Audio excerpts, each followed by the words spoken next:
देख रहे हैं अब तक न्यूज चैनल। इस बामकसद मीटिंग के सदर नसीर अंसारी साहब, हमारे हर दिल अजीज एमएलए मुफ्ती मोहम्मद इस्माइल कासमी साहब, यूसुफ नेशनल वाला साहब, समीउल्लाह अंसारी साहब और आसिफ भाई, सलमान भाई और जितने भी हमारे साथी हैं, सूफी रमज़ान हैं, बाकी सब, हमने इस मंच पर तमाम सियासी पार्टियों को, तमाम मकतब फ़िक्र के उलमाए किराम को और जो सरकर्दा तंजीमें हैं, मेमन जमात है, सलमान भाई, ऐसे सभी लोगों को हमने दावतनामा दिया था। हमारा मकसद ये है कि इत्तेफाक से दादा भूसे साहब को चेयरमैन बना दिया गया। इससे पहले 3 दफे कमेटी बनाई गई। सब्बीर डे वाला और हमने यूट्यूब पे ये बोला कि मालेगांव शहर का क्या कोई ऐसा आदमी नहीं है, ऐसी तंजीम नहीं है जो आप इच्चल करंजी से 10-10 लोगों की तंजीमों को ले लिए हैं।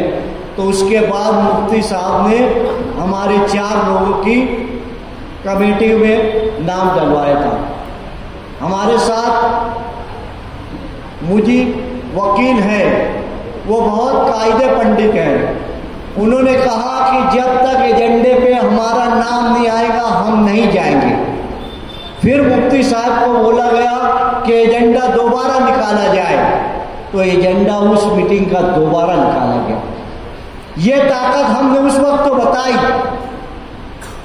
उस ताकत को देखने के बाद ना इसके अंदर भिवंडी वालों ने कुछ बोला था, ना सोलापुर वाले ने बोला था, ना धुलिया वालों ने बोला था कि कमेटी में हमारे लोगों को क्यों नहीं लिया गया।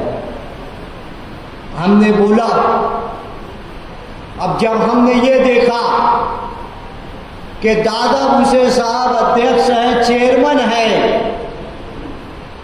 तो किसी नुमाइंदे की जरूरत पड़ेगी क्या भाई? जब हमारी बात हमारे शहर का मंत्री है तो उसके पास बात रखेंगे ना हम। धूलिया का एमएलए फारूक साहब आता है, दादा भूसे साहब को बताता है। अरे जब आपका डायरेक्ट चेयरमैन से ताल्लुक है, जो बात सब लोगों की सुनने के बाद रखने वाला है, तो हम उसके पास जाएंगे ना भाई। इस शहर में इंतशार फैलाने की कोशिश की जा रही है और आपका शहर एक जागरूक शहर है। मॉब लिंचिंग के वक्त का जुलूस आप सोच लो, 3 तलाक के ख्वातीन का जुलूस आप देख ले कि आप लोगों ने क्या किया था। अब हमें पॉलिसी बनवाना है। 2024 इलेक्शनों का दौर है। हर लीडर आपकी तरफ देखेगा, एक गली के अंदर आप कुछ बात करेगा, उसको भी केयर करेगा, उसके भी नजर डालेगा। और आपका शहर एक इत्तेहाद के साथ खड़ा हो गया और ये मांगने किया कि जैसा इच्चल करंजी के पास 4 स्पिनिंग मिले हैं, तो हमारे मालेगांव शहर के आसपास क्यों नहीं? अमलेर स्पिनिंग मिल, 40 गांव spinning mill, Dhulia spinning mill, Malegaon spinning मिले क्यों बंद है? थिगोड़ा से भी आना चाहिए। 100 से ज्यादा कोऑपरेटिव स्पिनिंग मिल महाराष्ट्र में है। सबसे ज्यादा कपास मराठवाड़ा में तैयार होती है। अगर हमको इस मिलने से सूद मिलने लगेगा तो हमारी 10 पैसा 20 पैसा कॉस्टिंग कम हो जाएगी। और हम कितने के गुनहगार हैं? अरे हमको 50 पैसा घाटा जाता है तो हम मजदूरों के लिए 4 दिन चलाते हैं, घाटा सहते रहते हैं। हमें रुपया मीटर भी घाटा गया, हम इत्तेहाद के साथ इस शहर को, पावर लूम को 7-7 दिन बंद कराए, उसका बेनिफिट 4-4 महीने लोगों को मिला। अरे जब हम दावा काटा पहुंचे 1990 में, ये देखा कि बुनकर जो है बहुत फेल हो रहे, मखरूज हो रहे, तो हमने उस वक्त तो कहा था कि कॉस्टिंग में 3 मजदूरी जोड़ा जाए, 1 मजदूर को दिया जाए, 1 कारखाने का खर्च दिया जाए और तीसरा जो है आपके घरों में खर्च दिया जाए, आप भी मजदूर बने। उस वक्त के बाद हमारा शहर सुधरा। 2003 में एक्साइज ड्यूटी लगी, उस वक्त तो हमने सभी लोगों से कहा कि फर्म बनाइए, बहुत सारे ने बनाया। जीएसटी लगा तो हमने ये समझाया बुनकरों को, ये तुम्हारे फायदे का टैक्स है, ये इसमें तुमको फायदा हो सकता है, इसलिए रजिस्ट्रेशन कराए। आज हमें ये लग रहा है कि दादा मूसे साहब अगर चेयरमैन बने हैं और उन्होंने हमसे बात करते हुए ये कहा कि आप मालूमात ले लो हमारी इमेज क्या है, यानी मंत्री की इमेज क्या है। जाके शिंदे सरकार से पूछे या उद्धव सरकार से पूछे, मैं जब भी, यानी वो मंत्री जब थे हर जगह का काम किए, ईमानदारी से किए, ऐसा वो उस वक्त तो रेस्टोरेंट में बता रहे थे। और आज यहां बोल कर गए, ये हमारे घर की बात है।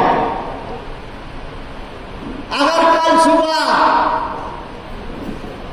हम मीटिंग में जाएंगे और वहां बात समझेंगे, हमको ऐसा लगेगा कि बात हमारी मानी नहीं जाने वाली है, या बात मनवाने के लिए कुछ ताकत बनाना है, कुछ ताकत बताना है, तो आपका साथ चाहिए। अगर मुफ्ती साहब 13 संगठनों के लोग, तमाम बिरादरी के लोग, तमाम सियासी पार्टी के लोग हम इकट्ठा कर लिए और ये बोला कि कलेक्टर ऑफिस के पास बैठ जाए और ये मुतालबा करे कि जब तक हमारी बात मानी नहीं जाएगी हम उठने वाले नहीं। अगर ऐसी कुर्बानी की आपके अंदर ताकत है तो फिर आप इत्तेहाद के लिए तैयार रहे भाई। 12 नवंबर के बाद इस शहर में ऐसी दहशत फैला दी गई कि शहर नहीं बंद कराया जा सकता। बंद कराया जाएगा, उससे ज्यादा अच्छी तरीके से बंद कराया जाएगा और यहां से दिल्ली तक बात सुनी जाएगी। ऐसा बंद कराया जाएगा, एक फकीर भी भीख नहीं मांगेगा इंशाअल्लाह ताला। इस तहरीक के जरिए से जो पावर कंपनी को भगाना है, इस आंदोलन को आगे ले जाने के लिए वो दहशत भी आपके दिलों से हमको निकालना है। ये हमारी जिम्मेदारी है, क्योंकि आप तहरीकी के शहर में रहते हैं, तहरीक चलाने वाले लोग हैं, आप किसी कानून से नहीं डरेंगे। मैं ये चाहता हूं कि आप यहां से उठने के बाद अल्हम्दुलिल्लाह अल्लाह का लाख शुक्र है कि यहां जितने लोग बैठे हैं 90% नौजवान हैं और नौजवान जिस तहरीक में पढ़ता है वो हालात बदल देता है। और आप लोगों के साथ मेरी यही उम्मीद है। आज हम वोट मांगने नहीं जाएंगे, वोट मांगने नहीं आए हैं, ना हम आपको किसी वर्करी कराने के वास्ते यहां जमा किए हैं। हम शहर की सनत को बचाने के लिए किए। हम इस शहर में मसाजिद और मदारिस का अच्छा माहौल रहे, एजुकेशन का अच्छा माहौल रहे। आपके जेब में पैसा रहेगा तो आप बच्चे को स्कूल भेजेंगे, नहीं तो आप भी बच्चे को बोलेंगे चलो तरासन भरो, चलो कांडी उठाओ। ये हम नहीं चाहते। हम आपका स्टैंडर्ड ऑफ लाइफ वो बढ़ाना चाहते हैं। हर तहरीक में ऐसा ही हुआ है। हम जब 7 दिन बंद कराते थे तो 4 महीना आपकी कोई ड्यूटी कम नहीं होती थी।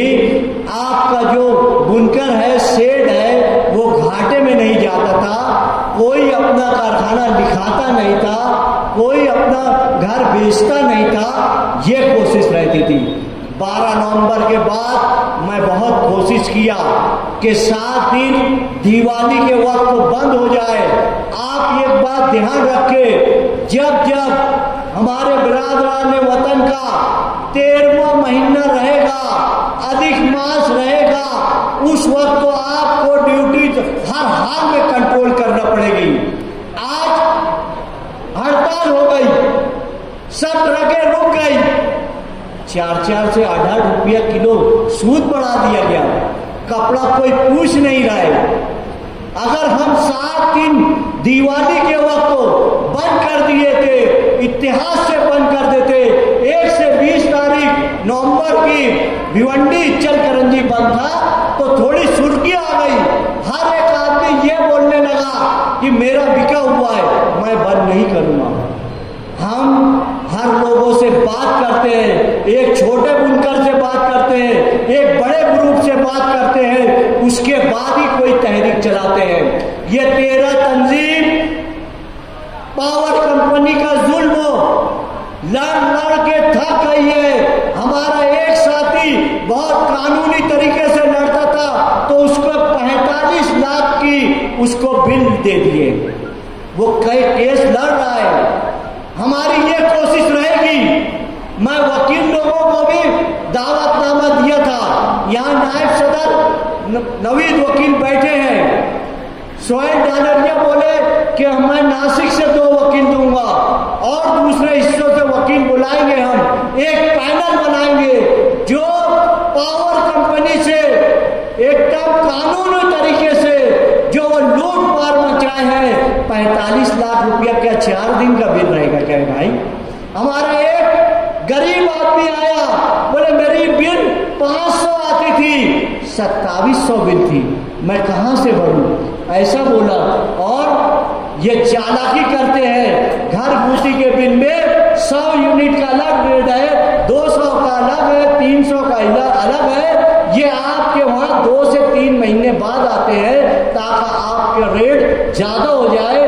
आप जो 500-800 भरते थे वो 2000-3000 हो जाता है। हमें रीडर के ऊपर हर महीना नहीं आया और खड़े होकर देखने का कि ये MRI बराबर ले रहा है कि नहीं ले रहा है। 24 लूम है, 18 HP है, MD सूट लगना ही नहीं चाहिए, उसको MD सूट दे रहे हैं। कौन MRI ले रहा है? क्या कर रहा है? जो उनसे लड़ाई करेगा उसको दबाने की कोशिश की जाती है। और कहां पर आखिरी चल रही है, कहां क्या हो रहा है, ये सब मालूम होने के बावजूद उनके नहीं कुछ कर रहे हैं। सिर्फ पावर रूम बुनकर के साथ, पावर रूम मजदूर के साथ ये लोग नाइंसाफी कर रहे हैं। इनको ईंट से ईंट हमको बजाना है। इतना ही कह के अपनी बात खत्म करता हूँ। शुक्रिया।